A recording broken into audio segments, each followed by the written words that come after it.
ওকে, তাহলে আমরা আজকে দুইটা টপিক পড়বো, একটা হচ্ছে স্যালমোনেলা আর একটা হচ্ছে সিউডোমোনাস। ওকে, দুইটা টপিক ইম্পর্টেন্ট, স্যালমোনেলা বেশি ইম্পর্টেন্ট সিউডোমোনাস থেকে, ঠিক আছে? আচ্ছা, এখন স্যালমোনেলার ক্ষেত্রে দেখেন প্রাথমিক অবস্থায় দুইটা কথা মাথায় রাখতে হবে যে দুইটা স্পিসিস গুরুত্বপূর্ণ, একটা হচ্ছে স্যালমোনেলা বেঙ্গুরি আর একটা হচ্ছে স্যালমোনেলা এন্টেরিকা। আচ্ছা, তো আমাদের জন্য বেশি ইম্পর্টেন্ট হচ্ছে স্যালমোনেলা এন্টেরিকা। ওকে, এই স্যালমোনেলাটার আবার ৬টা স্পিসিস আছে, যার মধ্যে একটা স্পিসিস হচ্ছে এন্টেরিকা, এবং এই এন্টেরিকার আন্ডারে আবার ২৫০০ সেরোটাইপস আছে। মানে বিভিন্ন রকমের আপনার অ্যান্টিজেনের উপর নির্ভর করে আমরা প্রায় এন্টেরিকাকে ২৫০০টা সেরোটাইপে ভাগ করতে পারি টোটাল। আচ্ছা, তাহলে এই যে ২৫০০টা সেরোটাইপ আছে, এদের মধ্যে আবার ২ রকমের ক্যাটাগরি আছে। একটাকে আমরা বলি টাইফয়েডাল টাইফয়েডাল স্পিসিস, আর এটাকে বলি নন টাইফয়েডাল স্পিসিস। ওকে, এখন যেটা টাইফয়েডাল স্পিসিস, ওকে, সরি আমার আগে ভুলে গেছি, জন্য হচ্ছে না। আজকে আমাদের টপিক হচ্ছে টাইফয়েডাল স্পিসিস নিয়ে। তো মনে রাখতে হবে দুইটা টপিক আপনি পড়তে পারেন, typhoidal species as well as non typhoidal species, দুইটা টপিক আপনি পড়তে পারেন, কোনো প্রবলেম নাই, দুইটা টপিক আমাদের জন্য ইম্পর্টেন্ট। বাট আজকে আমরা পড়বো হচ্ছে টাইফয়েডাল স্পিসিস নিয়ে। ওকে, আপনারা নন টাইফয়েডাল স্পিসিসটা একটু পড়ে নেবেন। হ্যাঁ, মেন কথা হচ্ছে ওই স্পিসিসটা টাইফয়েড যে ডিজিজ, যেটা আমাদের জন্য ইম্পর্টেন্ট, সেই ডিজিজটা ফর্ম করে না। তাই আমরা বললাম যে স্যালমোনেলার ক্ষেত্রে দুইটা গুরুত্বপূর্ণ মানে টাইপ আছে, একটা হচ্ছে স্যালমোনেলা বেঙ্গরি, এটা হচ্ছে স্যালমোনেলা এন্টেরিকা। এই এন্টেরিকার আবার ৬টা সাব স্পিসিস আছে, যার মধ্যে একটা স্পিসিসের নাম হচ্ছে এন্টেরিকা। এর আবার ২৫০০টা সেরোটাইপ আছে, যেই সেরোটাইপগুলা ডিজিজ ফর্মেশনের উপর নির্ভর করে দুই ভাগে ভাগ করতে পারে, একটা হচ্ছে টাইফয়েডাল আর একটা হচ্ছে নন টাইফয়েডাল। যেটা টাইফয়েডাল সেটা ডিজিজ প্রোডাকশন করতে পারে, আর যেটা নন টাইফয়েডাল সেটা কোনো রকমের টাইফয়েড ডিজিজ প্রডিউস করতে পারে না, সেটা ডিফারেন্ট টাইপের ডিজিজ প্রডিউস করে। আচ্ছা, এখন এই টাইফয়েডালের মধ্যে সবচেয়ে গুরুত্বপূর্ণ যেটা যেটা হিউম্যান ভ্যারিয়েন্ট বা হিউম্যানের মধ্যে সবচেয়ে বেশি এই ডিজিজটা ফর্ম করে থাকে, সেটাকে আমরা বলি স্যালমোনেলা টাইফি। ওকে, সংক্ষেপে বলি এস টাইফি, স্যালমোনেলা টাইফি অথবা এস টাইফি। ক্লিয়ার? আচ্ছা, এখন এই সালমোনেলা টাইফি বা এস যে টাইফিটা আছে, এটা কি করে আসলে মূলত?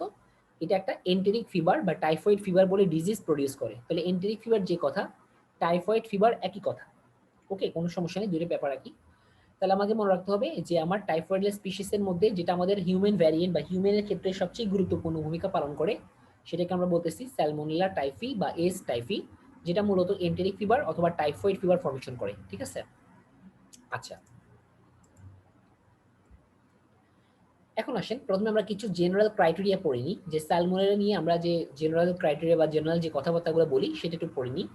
প্রথম কথা হচ্ছে এটা একটা এনক্যাপসুলেটেড ব্যাকটেরিয়া। ঠিক আছে? তাহলে একটা পলিস্যাকারাইড ক্যাপসুল আছে। তাহলে আমরা জানি যে যে কোনো ব্যাকটেরিয়া যদি পলিস্যাকারাইড ক্যাপসুল থাকে, সেই পলিস্যাকারাইড ক্যাপসুলটা তার জন্য একটা ইম্পর্টেন্ট ভিরুলেন্ট ফ্যাক্টর হিসেবে কাজ করে। আমরা অলরেডি জানি হোয়াট ইজ ভিরুলেন্স ফ্যাক্টর। ভিরুলেন্স ফ্যাক্টর হচ্ছে ওই সকল ফ্যাক্টর যে ফ্যাক্টরগুলো দিয়ে কোনো একটা অর্গানিজম ডিজিজ প্রোডাকশন করতে পারে, মানে ডিজিজ প্রডিউসিং কি ক্যাপাবিলিটি আছে। তাহলে স্যালমোনেলার ক্ষেত্রে আমাদের যে এনক্যাপসুলেটেড যে ব্যাকটেরিয়াটা আছে, হ্যাঁ, সরি এনক্যাপসুলেটেড যে মানে এনক্যাপসুলেশন বলতেছি বা পলিস্যাকারাইড যে লেয়ারটা আছে, এটা কি করে আমার স্যালমোনেলাটাকে একটা হেল্প করে, একটা স্পেসিফিক ভিরুলেন্ট ফ্যাক্টর হিসেবে কাজ করে। কিভাবে? যে আমার যদি কোনো ম্যাক্রোফেজ বা যদি কোনো ফ্যাগোসাইটিক সেল ওকে এনগালফ করতে চায়, ওকে ফ্যাগোসাইটোস্ট করতে চায়, তাহলে আলটিমেটলি দেখা যায় যে আমাদের এই পলিস্যাকারাইড ক্যাপসুলের জন্য, পলিস্যাকারাইড লেয়ারের জন্য ইজিলি একে ফ্যাগোসাইটোস্ট করা সম্ভব হয় না। তাহলে এটা একটা ইম্পর্টেন্ট ভিরুলেন্ট ফ্যাক্টর হিসেবে কাজ করে। আচ্ছা, তাহলে আমরা প্রথমে কথা বললাম যে সালমোনেলা হচ্ছে একটা এনক্যাপসুলেটেড ব্যাকটেরিয়া। সেকেন্ড হচ্ছে একটা গ্রাম নেগেটিভ ব্যাকটেরিয়া। আমরা কিন্তু অলরেডি গ্রাম পজিটিভ ব্যাকটেরিয়া নিয়ে আলোচনা করে ফেলেছি আগের যে ক্লাসগুলো নিয়েছিলাম, সেখানে অধিকাংশ ছিল গ্রাম পজিটিভ ব্যাকটেরিয়া। আমরা জানি যে গ্রাম পজিটিভ ব্যাকটেরিয়াগুলো গ্রাম স্টেনিং করলে একটা ভায়োলেট কালারের স্টেইন শো করে, কিন্তু গ্রাম নেগেটিভ ব্যাকটেরিয়া যেহেতু কি কোনো থিকেন পলিস্যাকার কি বলে পেপটাইডোগ্লাইকেন লেয়ার না, এদের পেপটাইডোগ্লাইকেন লেয়ারটা অনেক পাতলা, এই জন্য এরা গ্রাম স্টেনিং কি করতে পারে না, গ্রাম স্টেনটাকে ধরে রাখতে পারে না। অ্যাজ আ রেজাল্ট এদেরকে কি দেখা যায় আমাদের মাইক্রোস্কোপের নিচে লাল কালারে দেখা যায় বা রেড কালারে দেখা যায়। ঠিক আছে? তাহলে এটা একটা গ্রাম নেগেটিভ ব্যাকটেরিয়া। সেকেন্ড হচ্ছে শেপটা কি, এটা কি কক্কাই, এটা কি রড শেপ কেমন? তো বলতেছি যে স্যালমোনেলা হচ্ছে এগুলো হচ্ছে এন্টেরোকক্কাই, সবগুলো হচ্ছে রড শেপ মানে লম্বা লম্বা। ঠিক আছে? তাহলে এই ব্যাকটেরিয়াগুলো হচ্ছে রড শেপ আকৃতির ব্যাকটেরিয়া, এবং এরা হচ্ছে একটা ইন্ট্রাসেলুলার প্যাথোজেন, অর্থাৎ এরা সেলের মধ্যে থাকতে পারে, বাট এটা নট অব্লিগেটরি। মানে এমন না যেদেরকে সার্ভাইভ করার জন্য শুধুমাত্র সেলের ভিতরে এরা সার্ভাইভ করতে পারে, সেলের বাইরে পারে না, তা নয়।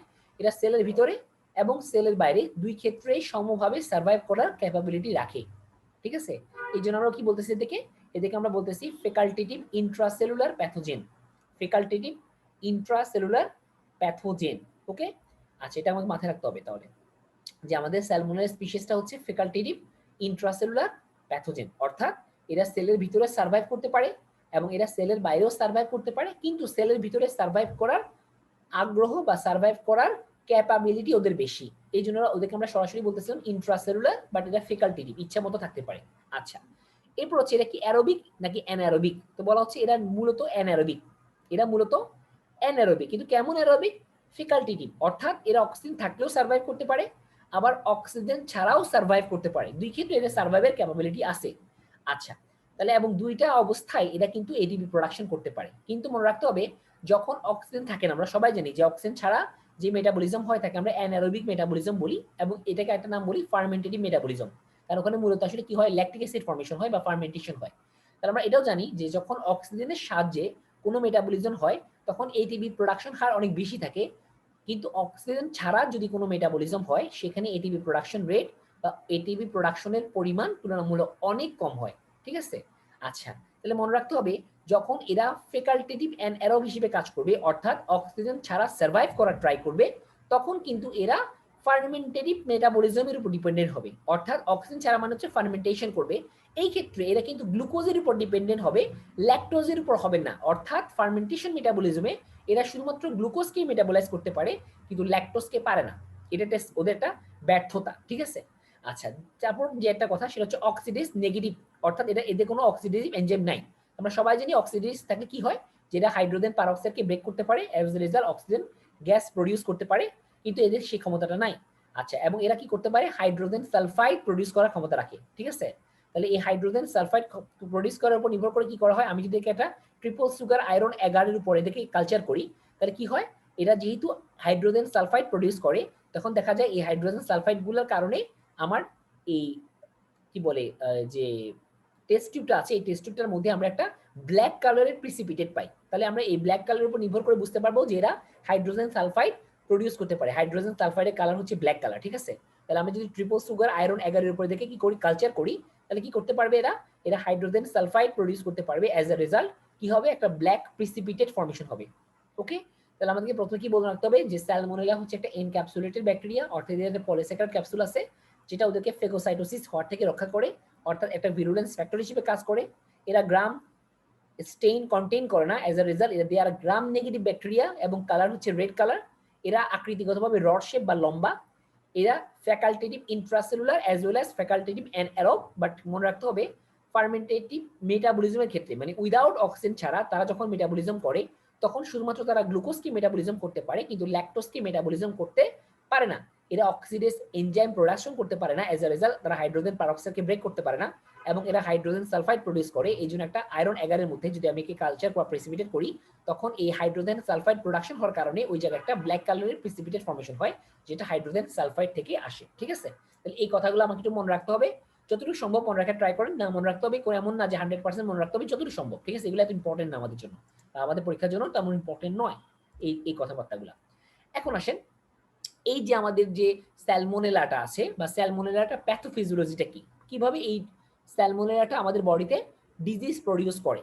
আচ্ছা, তো বলা হচ্ছে যে নর্মালি যখন গাটের মাধ্যমে ইউজুয়ালি এরা ফেকো ওরাল রুটে আপনার বডিতে প্রবেশ করে, তো ফেকো ওরাল রুটে প্রবেশ করার পরে আলটিমেটলি এরা স্টোমাক ক্রস করে, এরা স্মল ইন্টেস্টাইন ক্রস করে আলটিমেটলি কই চলে আসে, এরা ডিউডিনাম জেজুনাম ক্রস করে একদম টার্মিনাল আইলিয়ামে চলে আসে। কোথায় চলে আসে, টার্মিনাল আইলিয়াম বা ডিস্টাল আইলিয়ামে চলে আসে।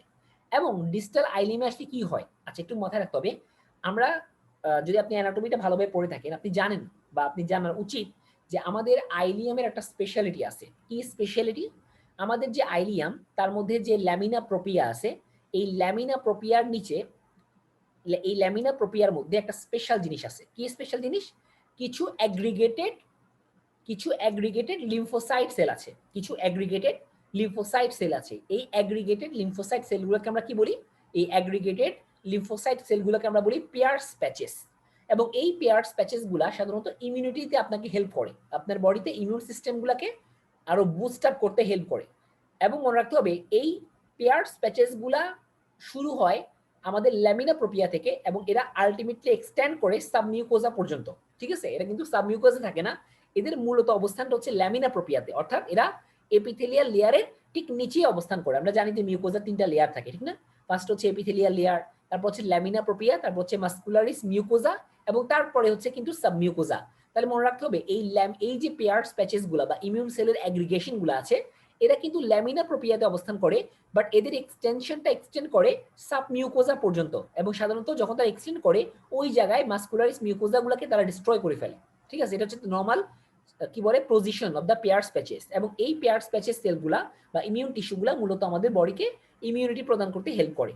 আচ্ছা, এখন এখানে মাথায় রাখতে হবে এই যে আমি কি বললাম যে আমাদের পেয়ার্স প্যাচেসগুলো কিন্তু মূলত ল্যামিনা প্রোপিয়াতে অবস্থান করে এবং এই ল্যামিনা প্রোপিয়ার উপরে কি আছে আমাদের এপিথেলিয়াল টিস্যু লাইনিং। আমাদের প্রত্যেকটা মিউকোজার কি থাকে, একটা এপিথেলিয়াল টিস্যুর লাইনিং থাকে, তাহলে এটা হচ্ছে একটা এপিথেলিয়াল টিস্যু লাইনিং। বাট ঠিক যেই জায়গায় আপনার যেই জায়গায় পেয়ার্স প্যাচেস অবস্থান করে ঠিক তার উপরের যে এপিথেলিয়াল টিস্যু আছে সেই এপিথেলিয়াল টিস্যু কিন্তু সিম্পল কলামনার হওয়া উচিত ছিল, বাট দেখা যায় যে এরা সিম্পল কলামনার হয় না, অর্থাৎ এদের মধ্যে শুধুমাত্র কলামনার সেলই পাওয়া যায় না, বরং স্থানে স্থানে কিছু স্পেশাল কিছু ডিফারেন্ট টাইপসের সেল পাওয়া যায় যাকে আমরা বলি এম সেল, যাকে আমরা বলি এম সেল। তাহলে বলতেছি কি দেয়ার আর সাম এম সেল, এই যে এটা হচ্ছে এম সেল, এই এম সেলগুলো পাওয়া যায় কোথায়? মনে রাখতে হবে এম সেলগুলো কোথায় পাওয়া যায়, সবখানে পাওয়া যায় না, কিন্তু আইলিএম এর সব জায়গায় কিন্তু আমরা এম সেল পাবো না, শুধুমাত্র আইলিএম এর যে জায়গায় আমাদের পেয়ার্স প্যাচেস আছে বা পেয়ার্স প্যাচেসের উপরের দিকে যে এপিথেলিয়াল টিস্যু লাইনিং আছে সেই জায়গাগুলোতে আমরা স্পেশালিটি এই এম সেলগুলো পাই। ঠিক আছে, তাহলে আমাদের এম সেলটা আমরা পাচ্ছি হচ্ছে এই জায়গায়। এখন দেখা যায় যে যখন আমার এই স্যালমোনেলা টাইফিটা আলটিমেটলি আমাদের ডিস্টাল বা টার্মিনাল ইলিয়ামে আসে বা ইলিয়ামে আসে, তখন আলটিমেটলি তারা সর্বপ্রথম ভাবে এই এম সেলগুলো দ্বারা ফেগোসাইটোসড হয়ে যায়। মনে রাখতে হবে এম সেলগুলো একটা স্পেশাল ক্রাইটেরিয়া হচ্ছে তারা ফেগোসাইটিক নেচারের, অর্থাৎ তারা ফেগোসাইটোসিস করার ক্ষমতা রাখে। তো দেখা যায় এরা কি করে এই স্যালমোনেলা টাইফিগুলোকে ফেগোসাইটোস করে ফেলে, বাট কিন্তু দুঃখজনক হচ্ছে যে এই ফেগোসাইটোস করলেও এদেরকে এরা এনগালফ করতে পারে না, because there are some speciality, there are some speciality.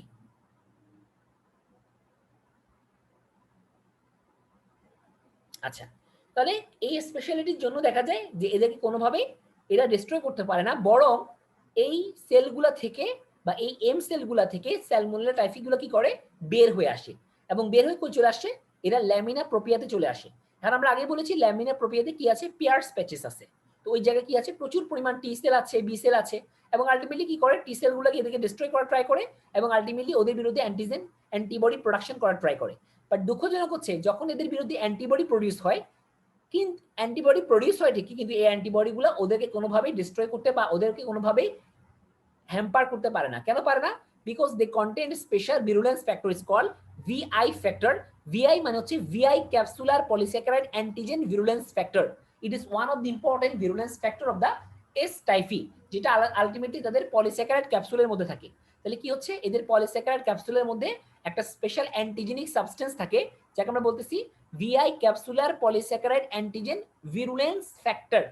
Okay, ultimately এই ফ্যাক্টরের কারণে আমার অ্যান্টিবডিগুলো কি করতে পারে না, ওদের সঙ্গে বাইন্ড করতে পারে না এবং আলটিমেটলি ইমিউন সেলের মাধ্যমে ওদেরকে ডিস্ট্রয় করতে পারে না। তাহলে একদিক দিয়ে এম সেল তাদেরকে প্রপারলি ডিস্ট্রয় করতে পারতেছে না, অন্য দিক দিয়ে পেয়ার্স প্যাচেসও তাদেরকে ডিস্ট্রয় করতে পারতেছে না by the help of antibody because of their VI factor বা VI special antigenic factor. Okay, আচ্ছা, তাহলে আলটিমেটলি কি হচ্ছে যে আমার স্যালমোনেলা গুলা আমার হোল বডিকে ক্রস করে শেষ পর্যন্ত ডিস্টাল আইলিমে আসতেছে, ওদের এম সেলের মাধ্যমে ওরা এনগালফ হচ্ছে কিন্তু ডিস্ট্রয় হচ্ছে না এবং আলটিমেটলি তারা কিন্তু এপিথেলিয়াল লেয়ার ক্রস করে ল্যামিনা প্রোপিয়াতে আসতেছে।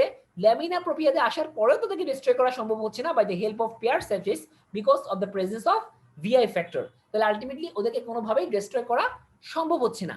এখন কি হবে দেখি আমরা একটু। দেন দেখা যায় যে এই স্যালমোনেলা গুলার দ্বারা জন্য এদেরকে ডিস্ট্রয় করার জন্য প্রচুর পরিমাণ ট্রাই করা হচ্ছে, বাট কোনোভাবেই এদেরকে ডিস্ট্রয় করা সম্ভব হচ্ছে না এবং এরা বিভিন্ন রকমের কি করে সিগন্যাল তৈরি করে, বিভিন্ন ধরনের ফ্যাক্টর রিলিজ করে, বিভিন্ন ধরনের কি বলে এনজাইম রিলিজ করে এবং আলটিমেট রেজাল্ট হচ্ছে যে এদের এই ফ্যাক্টরগুলোর কারণে দেখা যায় ওই জায়গায় নিউট্রোফিলের অ্যাগ্রিগেশন কমে যায়। অর্থাৎ এরা নিউট্রোফিলকে ওই জায়গায় অ্যাগ্রিগেট করতে দেয় না, কিন্তু ওরা মনোসাইট এবং ম্যাক্রোফেজকে ঠিকই ওই জায়গায় অ্যাট্রাক্ট করে। তাহলে আলটিমেটলি দেখা যায় ওই স্পেসিফিক এরিয়ায় যেই জায়গায় আমাদের স্যালমোনেলাটা অনেক বেশি চলে আসছে, সেই জায়গায় কোনো রকমের নিউট্রোফিল পাওয়া যাবে না, কিন্তু প্রচুর পরিমাণ মনোসাইটিক সেল বা ম্যাক্রোফেজিক সেল পাওয়া যাবে। এবং আমরা জানি এই যে মনোসাইট এবং ম্যাক্রোফেজগুলা তারা বিভিন্ন রকমের ফ্যাক্টর রিলিজ করতে পারে, যে ফ্যাক্টরগুলো আলটিমেটলি কি আমাদের টিস্যুর জন্য হ্যাম্পার বা টিস্যুর জন্য আমাদের কি করে একটা খারাপ একটা কি বলে বহন করে। ধরেন আমাদের মনোসাইট বা ম্যাক্রোফেজ এরা কি করে, ইউজুয়ালি দেখা যায় এরা আমাদের বডিকে প্রোটেক্ট করে, কিন্তু দেখা যায় যে এরা এমন কিছু স্পেসিফিক ফ্যাক্টর রিলিজ করে, এমন কিছু এনজাইম রিলিজ করে, এমন কিছু ফ্যাক্টর রিলিজ করে, গ্রোথ ফ্যাক্টর রিলিজ করে, দেখা যায় এই ফ্যাক্টরগুলোর জন্য ওই জায়গায় এত বেশি কি বলে আমাদের ইমিউনিটিক যে রিফ্লেক্স বা রেসপন্সটা আছে, সেই রেসপন্সটা এত বেড়ে যায় যে ওই জায়গার প্রপার যে মেকানিজম, সেই মেকানিজমটা হ্যাম্পার্ড হয়। অ্যাজ আ রেজাল্ট দেখা যায় যে আমার ওভারলাইং যে এপিথেলিয়াল সেলগুলো আছে তারা হাইপারট্রফি হয়, এবং একটা সময় গিয়ে প্রপার ব্লাড সার্কুলেশন মেনটেন করার না কারণে এই সেলগুলো নেক্রোস্ট হয়ে যায়। কেন? যখন এটা হাইপারট্রফি হয়, একটা সেল যখন বড় হয়ে যায়, তখন কিন্তু তার আগের তুলনায় বেশি পরিমাণ কি দরকার হয়, বেশি পরিমাণ ব্লাড সার্কুলেশনের প্রয়োজন হয়, বেশি পরিমাণ নিউট্রিশনের প্রয়োজন হয়, কিন্তু তার আন্ডারলাইং এ যে টিস্যু অ্যাগ্রিগেশন আছে সেই জায়গায় তো আগে থেকেই পেয়ার্স প্যাচেস আছে, তার উপর প্রচুর পরিমাণ কি আছে, স্যালমোনেলা আছে, তার উপর আবার প্রচুর পরিমাণ মনোসাইট আছে, ম্যাক্রোফেজ আছে, এরা আবার কি করতেছে, অনেক রকমের ফ্যাক্টর রিলিজ করতেছে। অ্যাজ আ রেজাল্ট এই জায়গায় এত বেশি সাবস্টেন্স অ্যাকুমুলেট করে ফেলে যে ব্লাড সার্কুলেশনগুলো প্রপারলি আর এখানে মেনটেন হইতে পারে না। ফলে এই হাইপারট্রফিক সেলগুলা তাদের নিউট্রিশনের অভাবে একটা সময় গিয়ে নেক্রোস্ট হয়ে যায়, মারা যায়। এবং নেক্রোস্ট হওয়ার কারণে কি হয়, আস্তে আস্তে করে এই জায়গায় একটা পারফোরেশন ডেভেলপ করে, যেটা আমরা বলি আইলিয়াল পারফোরেশন। এই জন্য এন্টেরিক ফিভারে দেখা যায় যে অনেক সময় আইলিয়াল পারফোরেশন ডেভেলপ করে, এবং যদি এখানে কোনোভাবে আইলিয়াল পারফোরেশন ডেভেলপ করতে পারে, তখন দেখা যায় আমাদের এই স্যালমোনেলা অর্গানিজমগুলা এই পারফোরেশন থেকে বের হয়ে এসে তারা আমাদের ইন্ট্রাঅ্যাবডোমিনাল অর্থাৎ পেরিটোনিয়াল ক্যাভিটিতে প্রবেশ করে, এবং সেখানে গিয়ে তারা স্পন্টেনিয়াস ব্যাকটেরিয়াল পেরিটোনাইটিস ডেভেলপ করে, যেটা আমরা বলতেছি secondary infection of the peritoneum.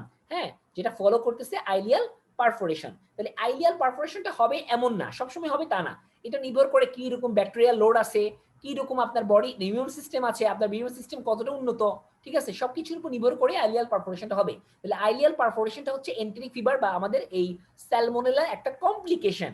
ঠিক আছে, এমন না যে স্যালমোনেলা আপনাকে অ্যাটাক করলে আপনার আইলিয়াল পারফোরেশন হবে, ঠিক তা নয়, বরং এটা একটা কমপ্লিকেশন। এটা হইতে পারে না হইতে পারে, অধিকাংশ মানুষের ক্ষেত্রে হবে না। বাট যদি আপনার ইমিউন সিস্টেম অনেক দুর্বল হয়, বা আপনার বডি সিস্টেম বা বডি মেকানিজম সিস্টেম অনেক বেশি উইক হয়, প্রপারলি ম্যানেজ করতে না পারে, তখন গিয়ে দেখা যাবে যে এই প্রবলেমগুলো ডেভেলপ করবে, অর্থাৎ আইলিয়াল পারফোরেশন ডেভেলপ করবে। ঠিক আছে, আচ্ছা। এবং আলটিমেটলি আইলিয়াল পারফোরেশনের পরে কি হয়, সাধারণত আমাদের ব্যাকটেরিয়াগুলো আমাদের ইন্ট্রাঅ্যাবডোমিনাল ক্যাভিটিতে প্রবেশ করে, এবং অ্যাজ আ রেজাল্ট আমাদের ওখানে যে ফ্লুইডগুলো থাকে সেই ফ্লুইডগুলোর মধ্যে তারা গ্রো করে তারা ওখানে কিছু বিভিন্ন রকমের কি বলে কেমোট্যাকটিক ফ্যাক্টর, কেমোকাইন, তারপর হচ্ছে সাইটোকাইন রিলিজ করা শুরু করে, এবং ওখানে ইনফ্লামেশন ডেভেলপ করে। অ্যাজ আ রেজাল্ট সেখানে আমরা বলি পেরিটোনাইটিস, এবং এটাকে আমরা ইউজুয়ালি বলি স্পন্টেনিয়াস ব্যাকটেরিয়াল পেরিটোনাইটিস, সংক্ষেপটাকে বলি এসবিপি। ওকে, তাহলে যে কোনো পারফোরেশনের পরবর্তীতে ইউজুয়ালি যদি পারফোরেশনটা আমার কোনো একটা ব্যাকটেরিয়া অরিজিন হয়, যদি এখানে পেপটিক আলসার ডিজিজ হতো তাহলে হতো না। আর পেপটিক আলসারের ক্ষেত্রে তো আর স্পন্টেনিয়াস ব্যাকটেরিয়াল পেরিটোনাইটিস হওয়ার কোনো চান্স নাই, কারণ পেপটিক আলসারের ক্ষেত্রে কি হয়, এটা একটা কি বলে মেকানিক্যাল কজের কারণে পারফোরেশনটা হয়, কিন্তু এখানে আমার পারফোরেশনটা কিন্তু হয়েছে কেন, ব্যাকটেরিয়াল ইনফিল্ট্রেশনের জন্য। এখান থেকে আমার পরবর্তীতে এসবিপি হওয়ার চান্স আছে, যেটা আমার পেপটিক আলসার ডিজিজের পারফোরেশনের ক্ষেত্রে নাই, এটা মাথায় রাখতে হবে। আচ্ছা, এখানে পারফোরেশন আরেকটা কারণ হতে পারে, যাকে আমরা বলি টিবির কারণে perforation, ileal perforation due to TB. তাহলে টিবির কারণেও পারফোরেশন হতে পারে, এটা ডিফারেন্ট, আমরা যাবো না, এটা পরের কথা পড়ি। এখন আসছে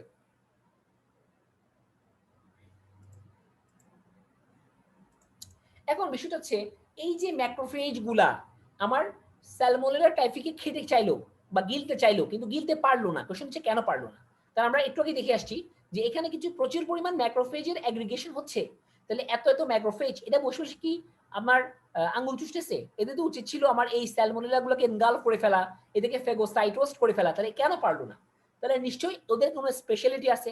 এক নম্বর স্পেশালিটি হচ্ছে ওদের কি, ওদের যে আউটার কাভারিং, যাকে আমরা বলেছিলাম পলিস্যাকারাইড ক্যাপসুল, যেটা ভিরুলেন্স ফ্যাক্টর হিসেবে কাজ করে, এটা একটা ইম্পর্টেন্ট কজ। আর সেকেন্ড কজ হচ্ছে ওদের একটা স্পেশালিটি আছে। যখন আমার কোন একটা ম্যাক্রোফেজ ওদেরকে এনগালফ করে, আমরা সবসময় জানি যে কোন একটা অর্গানিজমকে যখন ম্যাক্রোফেজ এনগালফ করে, তখন ওখানে একটা ফেগোসোম বা একটা ভ্যাকিউলস ফর্মেশন হয়। তাহলে যখন এই সালমোনেলাকে আমার ম্যাক্রোফেজটা এনগালফ করে ফেলে তখন যে ভ্যাকিউল ফর্মেশন হয় এটাকে আমরা বলি সালমোনেলা কন্টেইনিং ভ্যাকিউল, সংক্ষেপে বলি এসসিভি। ওকে, হোয়াটএভার, দরকার নেই। দেন কি হয়, নরমালি আমরা জানি যে লাইসোসোমের সঙ্গে এই ফ্যাগোসোমটা ফিউজড হয়ে ফ্যাগো লাইসোসোম তৈরি করে এবং আলটিমেটলি লাইসোসোমাল এনজাইম দ্বারা কি হয়ে যায়, এই ব্যাকটেরিয়াগুলো ডিস্ট্রয় হয়ে যায়। কিন্তু এই ক্ষেত্রে এখানে একটা ডিফারেন্স কাজ করে। মনে রাখতে হবে যে আমাদের এই যে সালমোনেলা আছে তাদের কিছু স্পেশাল সিস্টেম আছে, একে আমরা বলি টাইপ 3 সিক্রেটরি সিস্টেম, এবং এই সিস্টেমটা একটা নিডল লাইক, এই সিস্টেমটা একটা নিডলের মতো প্রজেকশন ক্রিয়েট করে। তো দেখা যায় যে এই প্রজেকশনটার মাধ্যমে সালমোনেলা কি করে, এই ভ্যাকিউলসটার বাইরে, মানে this is the cytoplasm of the macrophage, এই সাইটোপ্লাজমে কিছু সাবস্টেন্স সিক্রেট করে এবং এই সাবস্টেন্সের নাম হচ্ছে ইপি, আমরা বলি ইফেক্টর প্রোটিন, সংক্ষেপে বলি ইপি বা ইফেক্টর প্রোটিন। এই যে ইফেক্টর প্রোটিনটা আছে, এই ইফেক্টর প্রোটিনটা আমাকে হেল্প করবে। কি হেল্প করবে? এই ইফেক্টর প্রোটিনটার কারণে আমার এই লাইসোসোমিক মেমব্রেন এবং এই ফ্যাগোসোমিক মেমব্রেন ফিউজ হতে পারবে না। তাহলে নরমালি কি হয়, আমার এই লাইসোসোমিক মেমব্রেনটা আর ফ্যাগোসোমের মেমব্রেনটা নরমালি ফিউজড হয়ে যায় এবং নরমালি ফিউজ হয়ে কি করে, নরমালি তারা ফিউজ হয়ে আলটিমেটলি আমার এই ফ্যাগো লাইসোসোম ফর্মেশন করে এবং এখানকার এনজাইম দ্বারা আমার এই ব্যাকটেরিয়াটা এনগালফ বা ডিস্ট্রয় হয়ে যাওয়ার কথা। বাট বললাম কি যে সালমোনেলা গুলা একটা স্পেশাল সিক্রেটরি সিস্টেম কন্টেইন করে, যাকে আমরা বলি টাইপ 3 সিক্রেটরি সিস্টেম, এবং এই সিস্টেমটা হচ্ছে একটা নিডল লাইক প্রজেকশন ক্রিয়েট করে যার মাধ্যমে সালমোনেলা ভ্যাকিউলসের বাইরে কিছু স্পেশাল প্রোটিন রিলিজ করে যাকে আমরা বলি ইপি প্রোটিন বা ইফেক্টর প্রোটিন, এবং এই প্রোটিনটার কারণে দেখা যায় লাইসোসোমিক মেমব্রেন এবং ভ্যাকিউলের মেমব্রেনটা একসঙ্গে ফিউজ হতে পারে না। আর যদি ফিউজ হতে না পারে তাহলে কিন্তু ফ্যাগোলাইসোসোম ফর্মেশন করা পসিবল না। তাহলে যদি ফ্যাগোলাইসোসোম ফর্মেশন না হয় তাহলে কিন্তু আপনি কোনোভাবেই এই স্যালমোনেলা গুলাকে ডিস্ট্রয় করতে পারতেছেন না, কারণ সালমোনেলা গুলোকে ডিস্ট্রয় করা তখন সম্ভব যদি এই লাইসোসোমিক এনজাইম গুলা আপনি এখানে আনতে পারেন, বাট আপনি সেটা পারতেছেন না। তাহলে অ্যাজ আ রেজাল্ট কি হচ্ছে, লং টাইম ধরে আমার সালমোনেলা এই ভ্যাকিউলসের মধ্যে অবস্থান করতেছে এবং আলটিমেটলি তারা ফুড পার্টিকেলস গুলোকে খেয়ে, ফুড পার্টিকেলস গুলোকে গ্রহণ করে তারা প্রচুর পরিমাণ প্রলিফারেশন করা শুরু করে এবং আপনি আলটিমেট রেজাল্ট দেখতেছেন যে এই ভ্যাকিউলসের মধ্যে এখন আগের তুলনায় অনেক বেশি পরিমাণ সালমোনেলা অবস্থান করতেছে। ঠিক আছে, এবং একটা সময় গিয়ে দেখা যাবে যে যখন প্রচুর পরিমাণ স্যালমোনেলা এখানে অ্যাকুমুলেট করে ফেলবে তখন এখানে একটা কি হবে, প্রেশারাইজ করবে এবং এই প্রেশারের জন্য আমার এই ম্যাক্রোফেজটা বার্স্ট হয়ে যাবে। ঠিক আছে, তাহলে মনে রাখতে হবে এখানে দুইটা কারণ হতে পারে। এক নম্বর হচ্ছে এখানে ম্যাক্রোফেজটা বার্স্ট হয়ে যেতে পারে, আর দুই নম্বর হচ্ছে যদি কোনো কারণে এই ম্যাক্রোফেজটা বার্স্ট হয়ে না যায় তখন দেখা যাবে আলটিমেটলি এই যে আমাদের যে এখানে কি আছে, আমাদের ল্যাকটিয়ালস আছে, আমরা সবাই জানি যে আমাদের পুরা জিআই ট্র্যাক্টের মধ্যে প্রচুর পরিমাণ লিমফেটিক যে সিস্টেম সেটা আছে।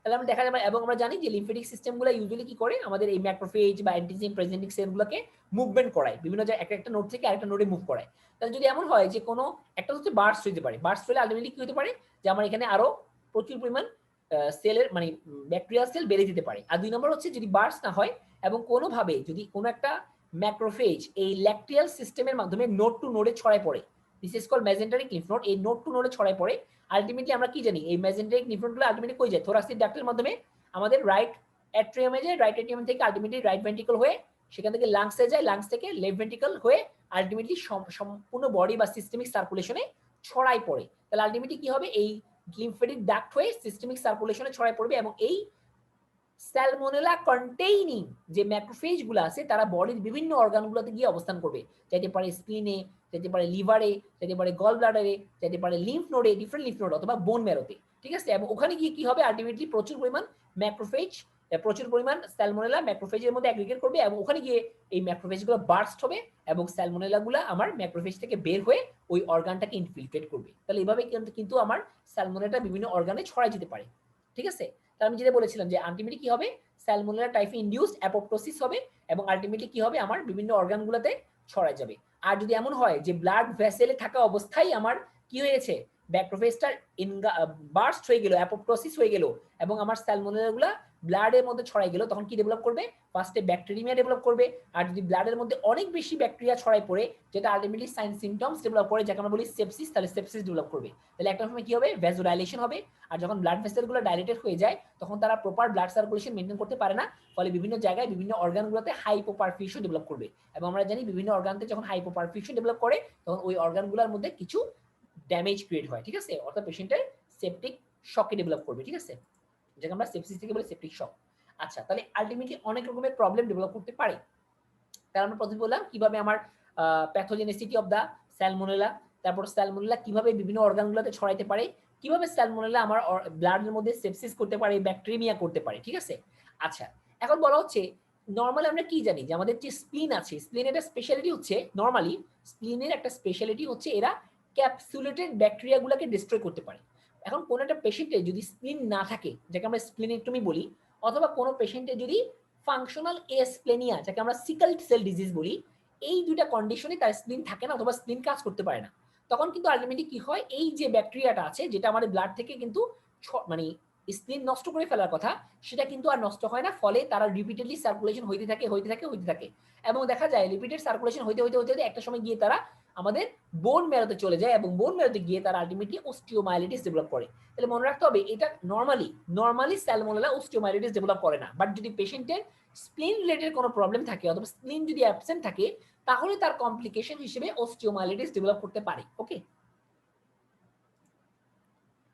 আচ্ছা, এখন একটা কথা মনে রাখতে হবে, বিভিন্ন আমাদের সবার না কোনো কোনো জায়গায় পছন্দ আছে। হ্যাঁ, আমি যেমন বাসায় থাকতে পছন্দ করি, কেউ অথবা বাইরে থাকতে পছন্দ করে, এরকম একটা মানুষের কিন্তু এক একটা জায়গায় থাকার একটা প্রবণতা আছে, ঠিক না?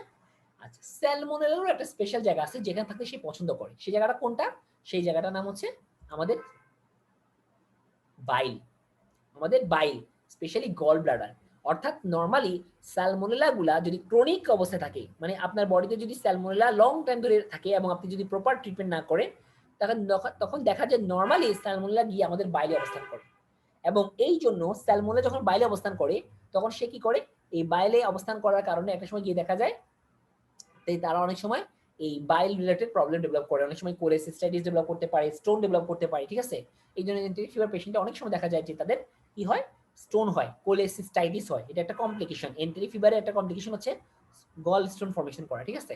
আচ্ছা, এবং আলটিমেটলি কি দেখা যায় যে এই পেশেন্ট এই ব্যাকটেরিয়াটা আলটিমেটলি যখন ক্রনিক অবস্থায় আমাদের এই গল ব্লাডারে অবস্থান করে এবং রিপিটেডলি টাইম টু টাইম তারা কি করে, এই গল থেকে বাইল দিয়ে তারা আমাদের স্টোমাকে চলে যায়, অর্থাৎ আমাদের ইন্টেস্টাইনে চলে যায় এবং আলটিমেটলি আমাদের ফিসেস দিয়ে এক্সক্রিট করে, ঠিক আছে? তখন আমি যদি ক্রনিক অবস্থায় তার পায়খানাটা পরীক্ষা করি, আমি যদি তার স্টুল স্যাম্পল নিই, আমরা কিন্তু স্টুল স্যাম্পলের মধ্যে কি পাবো, স্যালমোনেলা পাবো, যেটা আমি একই কন্ডিশনে পেতে নাও পারি, নট শিওর, বাট আমরা ক্রনিক কন্ডিশনে গিয়ে অবশ্যই স্টুলের মধ্যে স্যালমোনেলা পাবো, ঠিক আছে?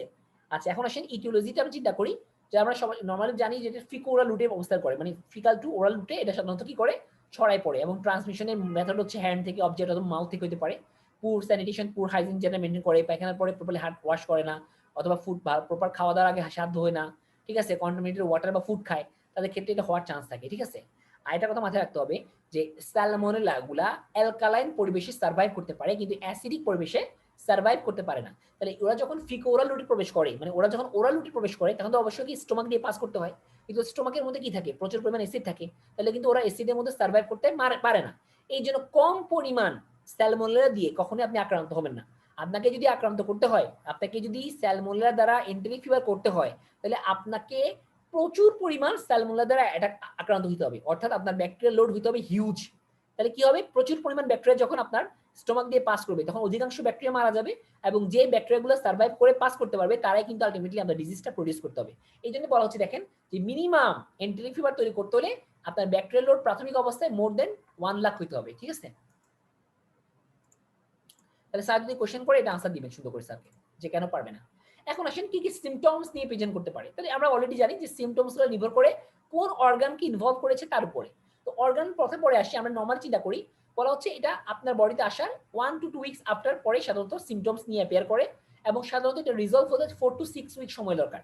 এবং এই সময়ের মধ্যে সাধারণত তারা হাই ফিভার তৈরি করে, high sustain fever, abdominal pain করতে পারে, কনস্টিপেশন ফলোড বাই ডায়রিয়া হতে পারে, এবং বডিতে কিছু লাল কালার স্পট ডেভেলপ করতে পারে, যাকে আমরা বলি রোজ বা স্যালমন কালার স্পট, যেটা চেস্ট এবং অ্যাবডোমেনে হতে পারে।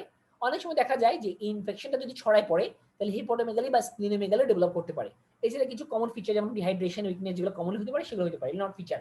এগুলো তো ইম্পর্টেন্টলি পড়ার দরকার নেই, কারণ এগুলা কমন। বাট কয়েকটা জিনিস মনে রাখেন, একটা হচ্ছে হাই ফিভার হবে, সাস্টেইন ফিভার, মানে ফিভারটা অলওয়েজ বাড়বে এবং কন্টিনিউ থাকবে, একটা স্ট্রেট ফরওয়ার্ড রিজনে থাকবে। অ্যাবডোমিনাল পেইন হতে পারে, প্রাথমিক অবস্থায় কনস্টিপেশন, ইউজুয়ালি পরবর্তী ডায়রিয়া হয়, আর বডিতে একটা রোজ বা স্যালমন কালার স্পট পাইতে পারি, নট অলওয়েজ পাবো, পেতে পারি। ওকে, আচ্ছা, এখন ডায়াগনোসিস কিভাবে করব? বলা হচ্ছে এটা আমরা ডায়াগনোসিস করার জন্য কি করতে পারি? কালচার করতে পারি। এখন কালচারটা আমরা ব্লাড থেকে নিতে পারি। ইউজুয়ালি ব্লাড থেকে নিব, ঠিক আছে?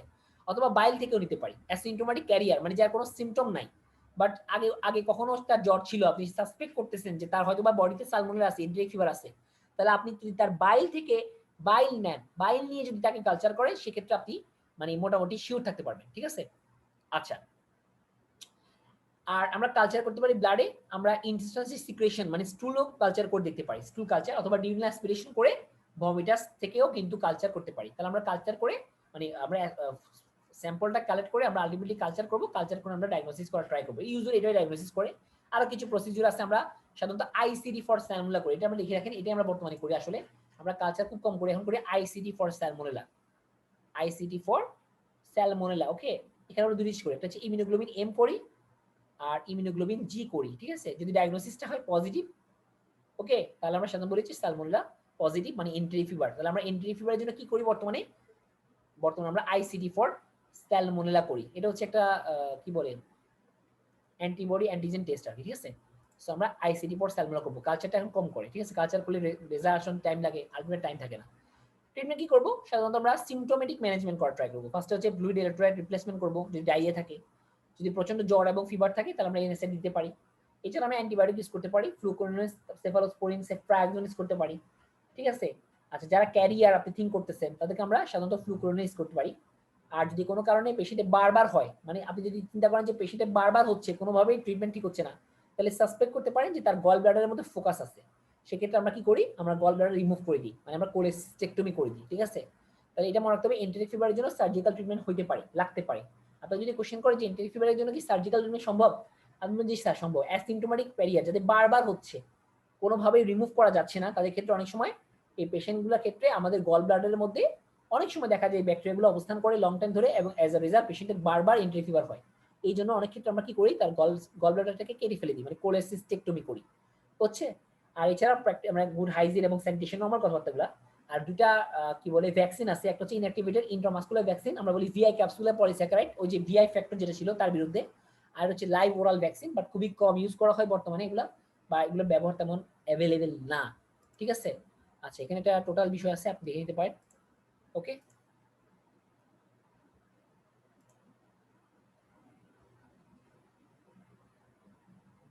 বুঝতে পেরেছেন তাহলে?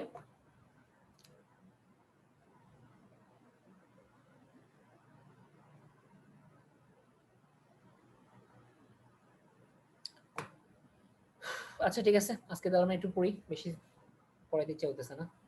সো আপনারা সালমোনেলাটা পড়ে ফেলেন, ঠিক আছে? নেক্সট ক্লাসে আমরা আস্তে আস্তে পড়বো যতটা সম্ভব আর কি। ওকে, আল্লাহ হাফেজ।